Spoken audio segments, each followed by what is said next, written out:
Oof. So we just went out on the second session, and on lap 2, I don't even know if it was lap 2, it was lap 1, but right in front of me, guy got taken out by another guy just with a bonsai move. Hey everybody, it's Sean from MotoBS. How's everybody doing today? Hey, I thought I'd take just a quick couple of minutes and talk about a collision that happened during a track day event that I attended this past weekend. And I talked about it, with Brian on our podcast.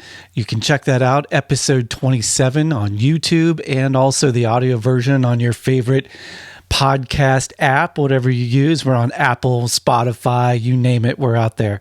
So definitely check that full version out. I talk about the whole event, the track school I attended, and also the open track day on Saturday. So unfortunately, there was a crash that happened right in front of me, and I was able to capture that on my GoPro. So I thought I'd talk about that a little bit. It happened. I think it was like the third session of the morning. We did a couple warm-up sessions early on, and I was ready to get out there and start pushing it a little bit. So without further ado, I don't want to drag this out too long, but let's watch some video and I'll talk about what I was thinking while this was going on. So yeah, here we are at Jennings track day in the morning. It's beautiful, gorgeous morning. Just came back from the first session, a little warm-up session, and having so much fun. Bike's performing great. Everything's fantastic. So here I am coming out of the paddock area. We're going to go line up to start the session. Everybody was, itching to get out on the track, so there was a lot of people coming out right at the same time here. You can see the woman there is checking our wristbands to make sure we're authorized to ride. She's also doing a quick visual of your bike and your gear. She reminded me to zip my leathers up, which is a common thing that she has to do. They tell you, look, this isn't a race, okay? Be patient. Don't be stupid. Think logically. Use common sense. In novice, they're not going to limit you on speed, but what they do is they say, don't pass on the inside of corners. That's a rule.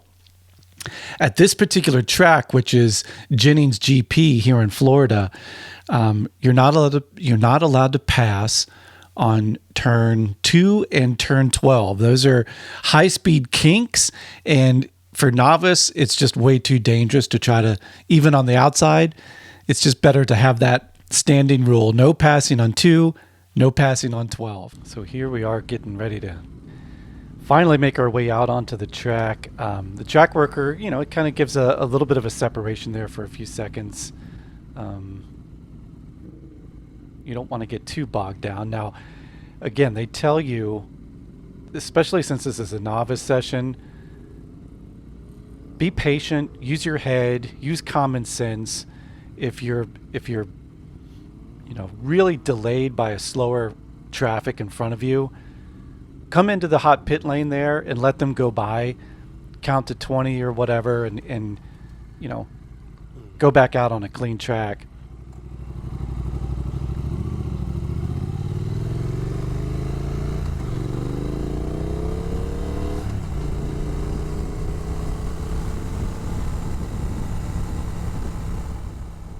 So there I blended out onto the back straight here. We're going to go past this through this turn 12 kink, which is a high-speed kink. There's no passing on turn 2, and there's no passing in turn 12, period. In novice class, there's no passing on the inside of corners either. It's okay to pass on the outside. And on the back straight there, it's okay to split traffic. So that means you can pass them on the left or the right. So here we are entering the back section. It's a tight curvy section, left and right-handed curves. And already I'm, caught back up to these guys in front of me, and I'm already thinking, where am I going to pass these riders? My bike has a lot of torque. and it's very easy to pass coming out of a corner onto a straight. So I was like, you know what? It's the morning. I'm going to be, just like they recommended, I'm going to be cool and chill. I'm going to wait until the front straight coming out of 13, a big sweeping corner, and I'll pass them safely and get on with it.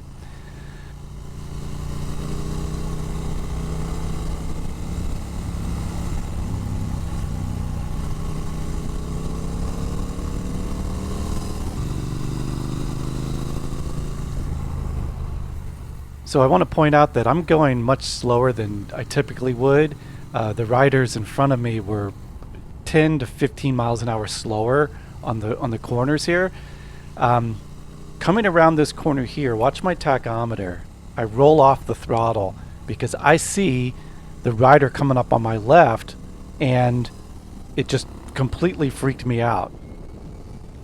And my brain calculated that geometry, and I knew the two of them were on a path to collide in turn 12.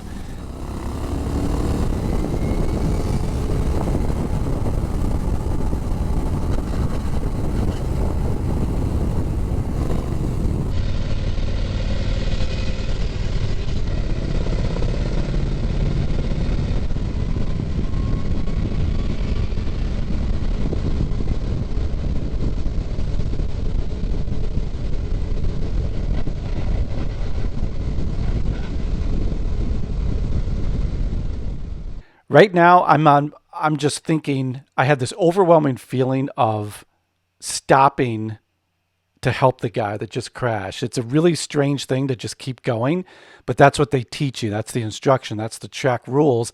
You got to get off the track. Get off the track. All riders have to be off the track before they can dispatch the ambulance and the employees that will go and assist the rider.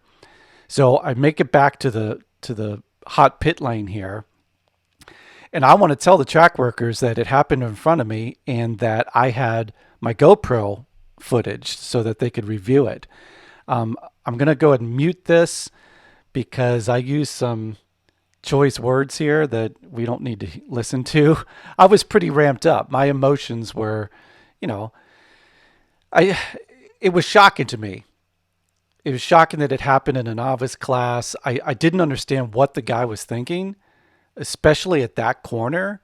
It was frustrating. I was worried about how injured that rider was because I saw how hard he hit and tumble. And I was like, my gosh, I'm thinking concussion. I'm thinking neck injuries. I'm thinking broken limbs. And I was pretty worked up at this point. I brought my sister along with me to be my photographer for the weekend, and she was actually at the corner taking pictures and video.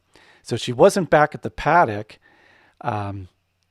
She had to walk back there. It took her a few minutes. But she was actually at the fence very close to the corner where the collision happened. So she wasn't here.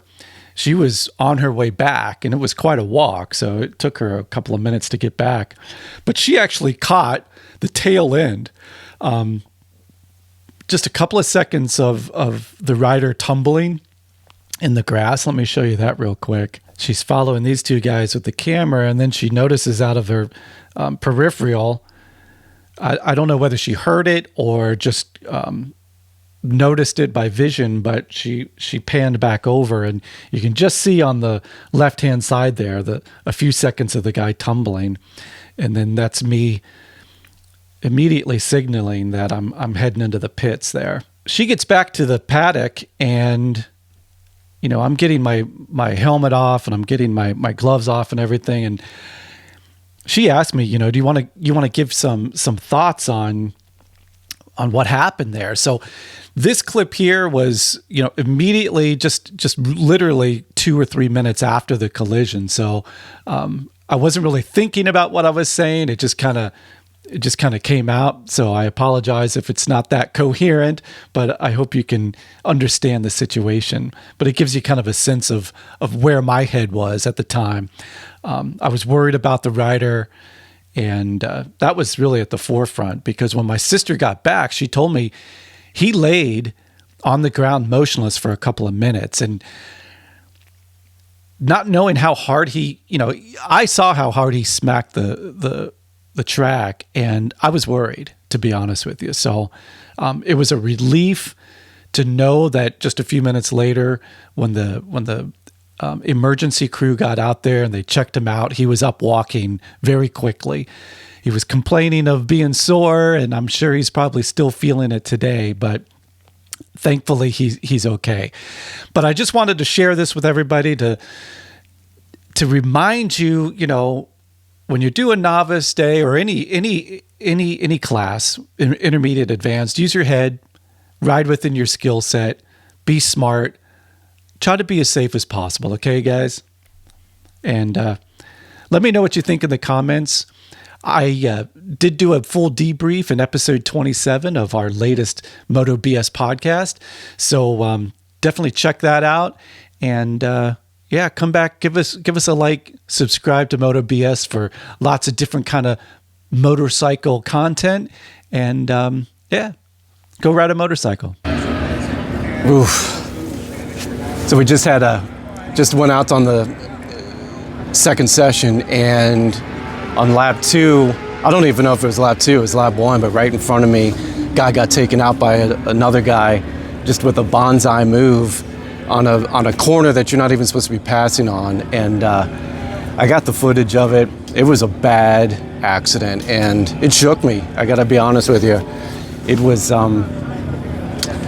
when you see it, when it happens right in front of you, when it's that close, it affects you. And luckily, the guy is, he's up, he's walking, he's complaining of some back pain. He's got some really bruised hands, and he took a tumble, right? So he's going to be hurting, but he's up and walking and alert, so that's good. And that's really what matters. But it's novice session. That kind of stuff just, not only should it not be happening, but there's no excuse for it. So we're out here just learning and supposed to be doing your own thing. It's not a race. So I don't know what the guy was thinking. I don't know if he had mechanical issues, maybe. Who knows, right? But just got to breathe and get through it. The racing goes on. They've already started the next session, and I'm going to go back out and do another session and just clear my mind. Put it behind me. So see you out there.